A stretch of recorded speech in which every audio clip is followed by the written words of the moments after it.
Welcome back to Roots Brew Garden. Today we're going to talk about onions. We're going to dig up those garlic and daffodil bulbs and check out those miraculous roots. In getting ready for winter, we're cleaning up this Regal geranium. Excuse me, it's properly called a pelargonium.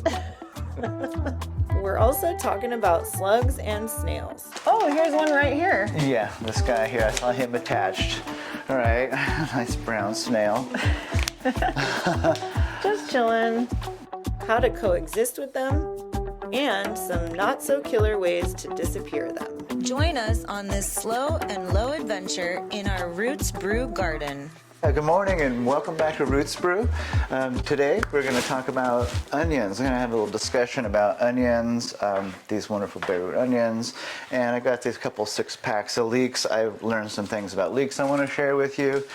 And we're planting onions right now. It's time for us to get them in the ground, right? It is, yeah. With these growing days now and these first few weeks of January, this is a good time here in our Zone 9.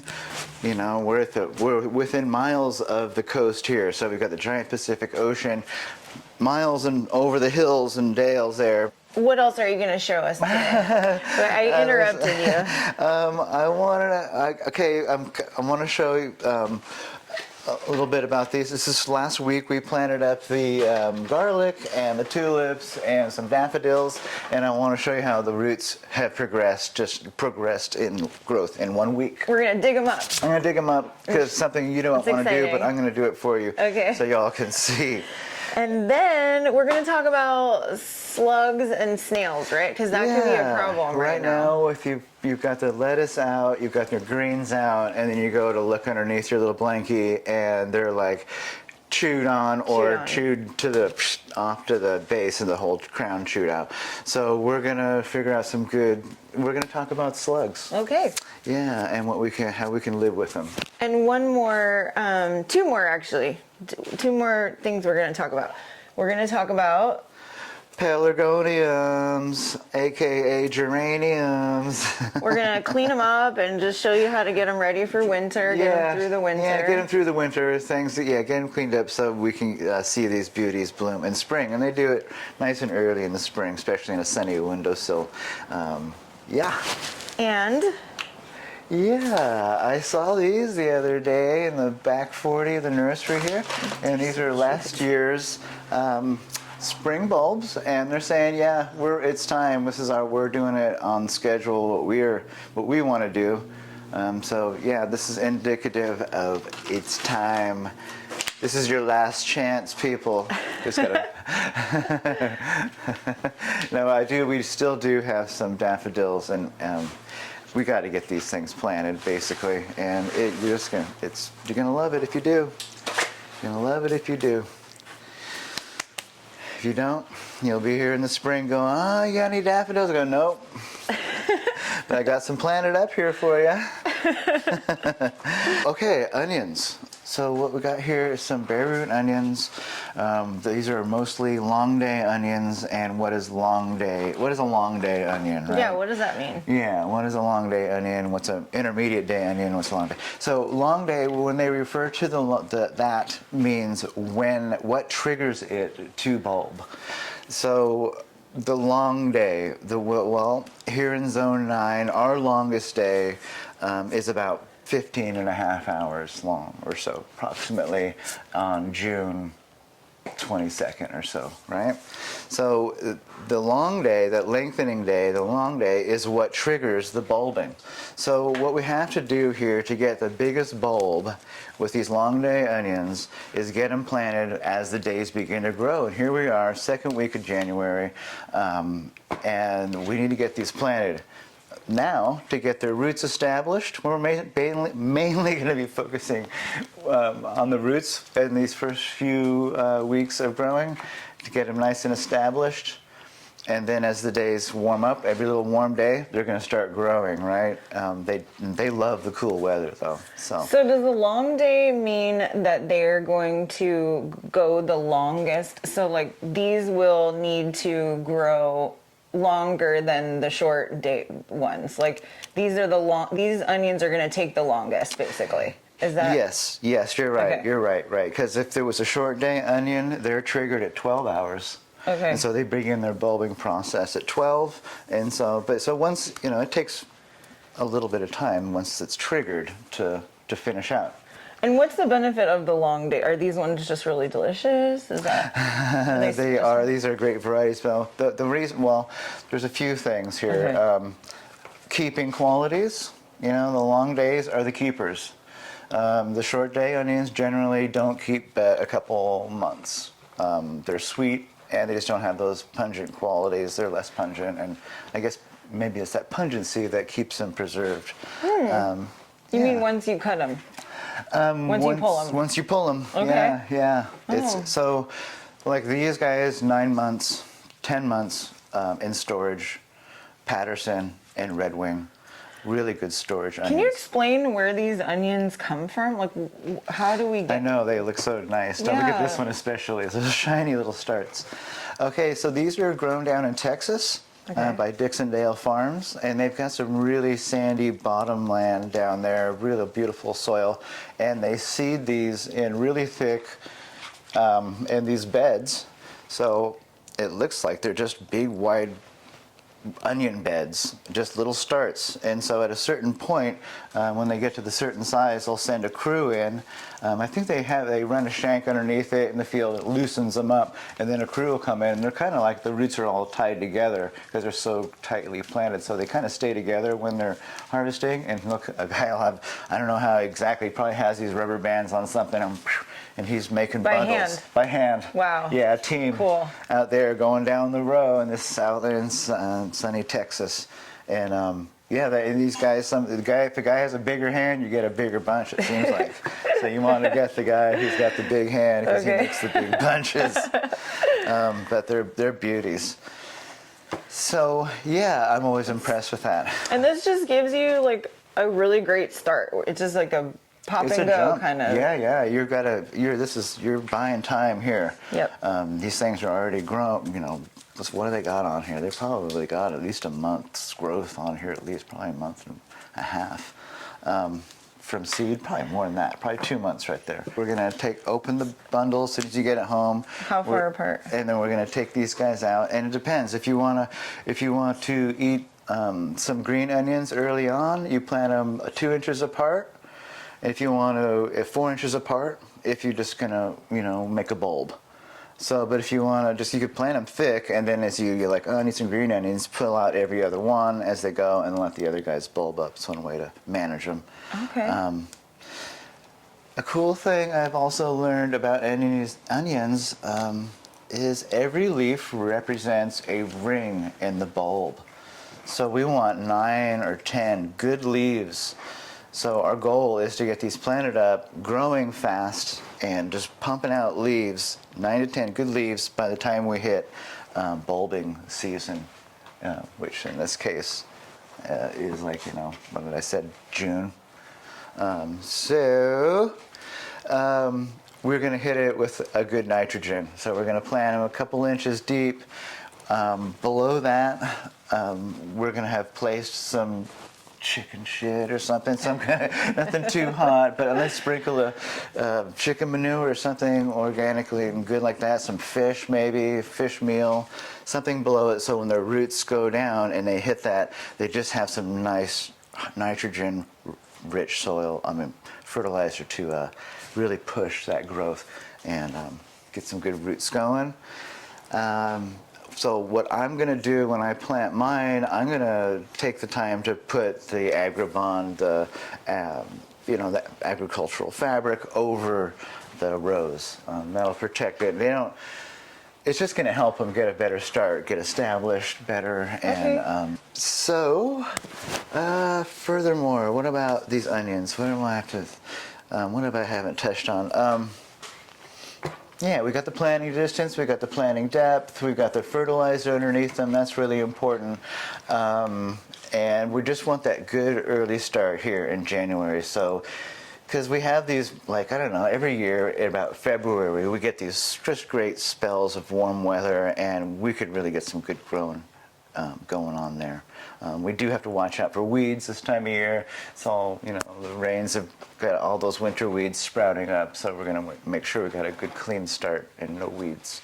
My dad used to say, loving the plants when you pull the weeds. He's like, I'm out here loving on the plants. Yeah, exactly. Yeah, yeah. The plants love it too. They do. They're like, oh, they're favoring me. Look at that. It's like, yeah. They don't mind the cold soil. They don't mind the soil in the 40-degree temperature range, and like I do want to mention that everyone should have a soil thermometer. It's a great tool. A soil thermometer? Yeah, just to know what the temperature of your soil is, because that really defines what can be growing, what you could be sprouting or planting, or what temperature the roots will be growing. And it's interesting to note about leeks. That they are not day length sensitive. They're not like a long day thing or short day thing. They're just like, they're finished when they probably, what does it say here on this one? So what are these? Leeks. Leeks. Yeah. Okay. 75 days, they're saying, from probably transplant. But yeah, it's not I thought that was interesting. Like all the other guys, like the garlic and the onions, are all triggered like this. But the leeks are like, we're alliums, but we're just hanging out and they just grow when we want. And so with the leeks, we plant them almost exactly the same as the onions. Yeah, the leeks actually you're gonna plant deep because we want with the leek you're harvesting the stem. So in this case, these guys I'd probably plant them like down that deep, probably. Oh. Maybe a little deeper. Just a couple of leaves out the top showing. You can see the nice silvery roots though. And show us how far deep we plant Yeah, them. so we're just gonna leave the top couple leaves exposed. So I would probably go all the way up to here with this guy. Okay. But you could plant it deeper, fill it up to here, and then as the plant grows, you could start filling it back, start backfilling that trench. The idea is to get, again, more as much as that buried to encourage a thick white stem. I'm excited about this. Okay. Because I love roots. What can I say? Okay, so what is this one? Okay, this is the. I'm gonna zoom in on you. Okay, I can walk this one up too. It's just the same. Sure. So this guy, where are you? Come on out.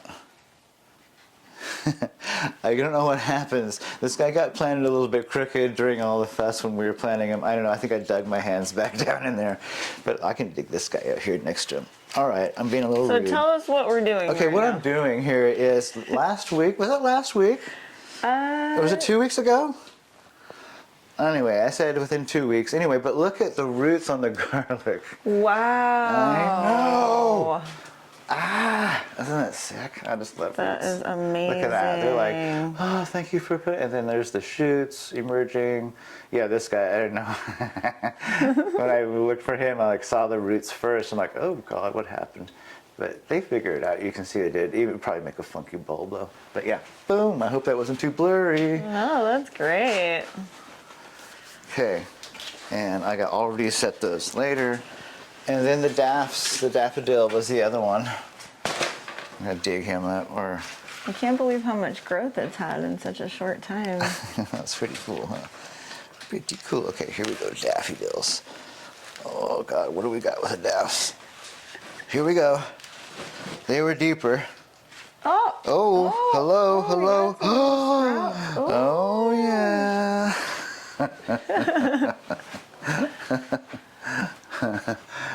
Can you see that?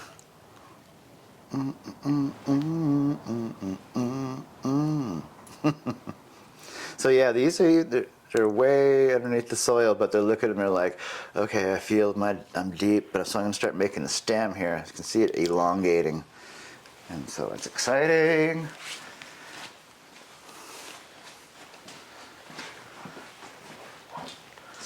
That's so cool. Isn't it? Oh yeah, plants. Okay, what's those, geraniums? Yeah, sure. Let's talk about the geraniums. Yeah, okay, I've got a Martha Washington. Okay. Or what do they call these guys? Another name for them. Grandiflora. I don't know what the other name. Regal geranium. But this guy, or gal, she definitely needs some love here before we go. Yeah, she needs a cleanup. So what I want to do here with this is just basically remove all these leaves. If I left all these leaves on, well, they start molding, and then they start hanging along the stems, and they'll start rotting the stems out. And then when the stems rot out, the whole top dies off, and it's Maybe horrible. if you wouldn't mind moving, yeah, there you go, just so we can see. Yeah, it's not nothing too fancy, but it is important just to strip these off. This plant is really dry too. It's important to keep them really quite dry during the winter storage, if you will. Or basically, we're trying to keep them dormant. We don't want to keep them too wet. Cool and dry in a brightly lit spot is good. Do not let them freeze. They can handle a little bit of cold. So what happens with this one is after I get it all cleaned up, all the leaves stripped off it, she's going to look great. And then in the spring, We can't see her. in the spring, we're going to give her a good feeding of some probably, I've been feeding them Osmocote because it's easy. But this one could actually be potted up, probably. Let's see what the roots look like on this guy. Oh my goodness. Yeah. Look at those cool little shoots coming up on the side there too. So yeah, just I don't know if I want to do it now. Of course we don't want to do it now because we don't really want to activate it, get it going. But this one is a good candidate for potting up when it warms up in a little bit. Yeah. Right. It's gonna take a bit to warm up. Oh, I found a Daphne. Oh, baby, look at the Daphne, winter Daphne. This is a great surprise. So fragrant, so sweet. Whoa. Daphne odora, Look at those. because it's so odoriferous. So good. And we got lots of buds up top here emerging on this one as well. So we got some months of joy. Look at the buds on the side. Oh, look at that. Wow. Daphne odora marginata. Just right there. Thanks. Oh. Nice. Okay. Yeah, marginata. They smell so good. They're really fragrant. Yeah, this is the springtime. Yeah. Okay. And did you want to talk about these? These guys? Yeah. Yeah, I do. Yes, I saw them in the back there, Okay. and I was just, you see things emerging, and it just, I don't know, I love it. And then, of course, me and the roots those thing. roots, I love the roots yeah. popping up out the back here. This is a little tete-a-tete daffodil, I think, or it's Jetfire. It's a little cutie. It's a little miniature daffodil popping up, looking cute, starting giving that promise of spring. And then the hyacinths kick it up a notch, and then they show a little bud. They're like, oh yeah, here, well, you get to look at that bud for a while, and just like every week, you're like, oh, come on, come on. The more you warm up this little plant, the faster that bud's gonna emerge, but it's good to take your time with it. Don't rush it. It'll be here soon enough. Oh, look at the buds in the middle. Yeah. So cool.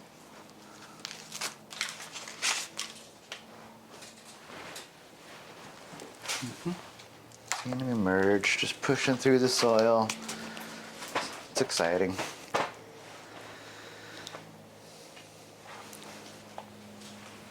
All right, these are some from summertime. There was some leftover geraniums, and we're going to bring them through the winter in good shape. These little 4-inchers.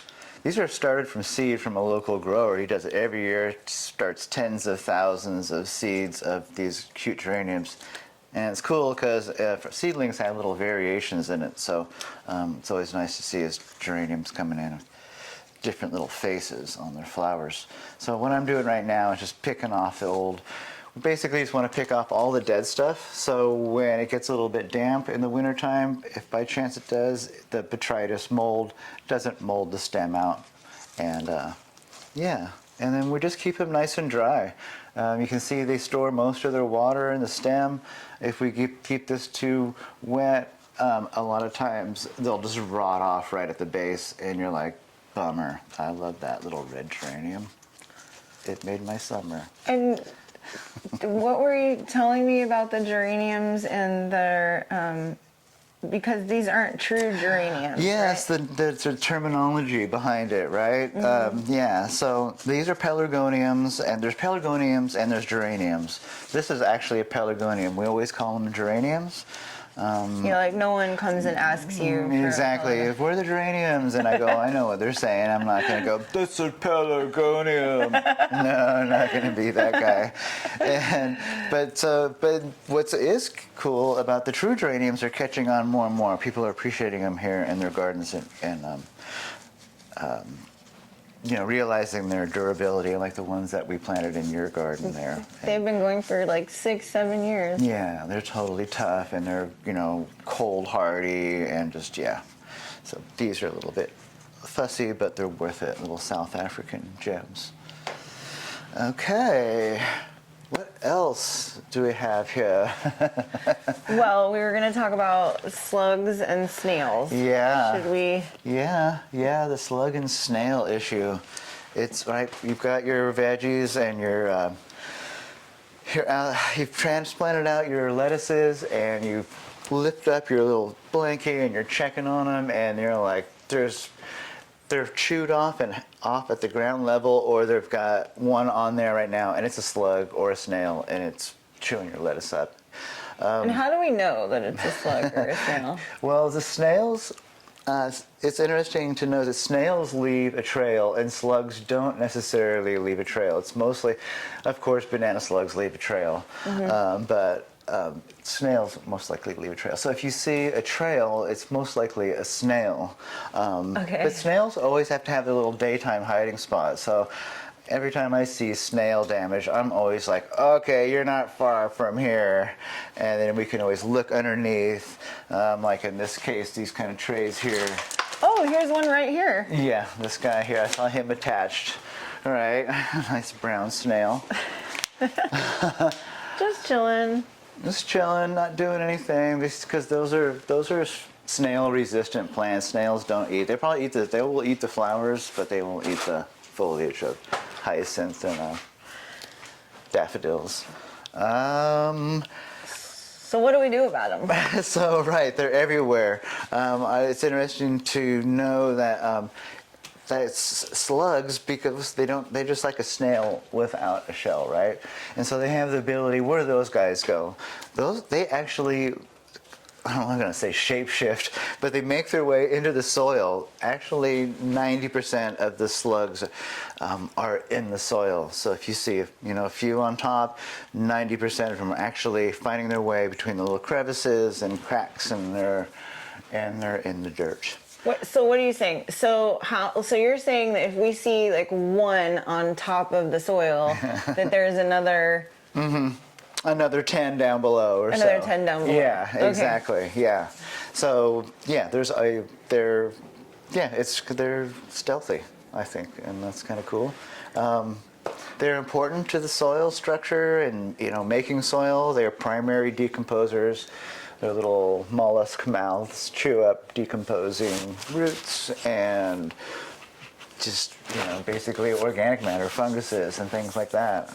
So we don't really want to kill all of them. Because we can't. Well, just We with want to live with them. we want to coexist, but if you are going to try to kill them, instead of using chemicals, Right. the coffee drench seems to be a really good option. It's kind of brutal. It does kill them, but you can drench the soil, and then it will supposedly kill about 90% of them. But if you don't want to do that, then you can just deter them, right? Yeah, deter them. And we do that Exactly. with essential oils. Yeah, but I like this coffee thing you're talking it's about. a little, it's very murderous, but No, if you're but- going to use chemicals, it's better than that, right? Yeah. Oh, well, yeah. Of course. Yeah. Yeah, of course. The options. I mean, there's other the other like the one that everyone's using right now is iron phosphate in Sluggo. Everyone loves that one. It's little white pellets. It's pet safe. It does something to the digestive system, and they stop eating it. But yeah. I think we should just try to repel them. I think that'd be a better way to live with them. Just like, hey, you're not welcome here. We can hand pick them, get them out, and then if we can somehow keep them out of our pots, there is a few ways to do that.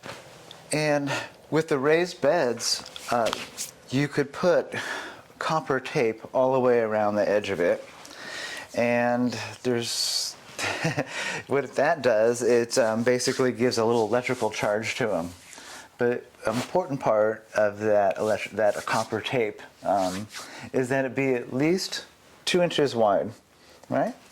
And because mostly because when they get, a snail when he's stretched out is about 2 inches long, so they have to have their whole body on the copper. So when they start going across it, if they can see the other side, and they might make a run for it. Run for the other side. Like, go for it.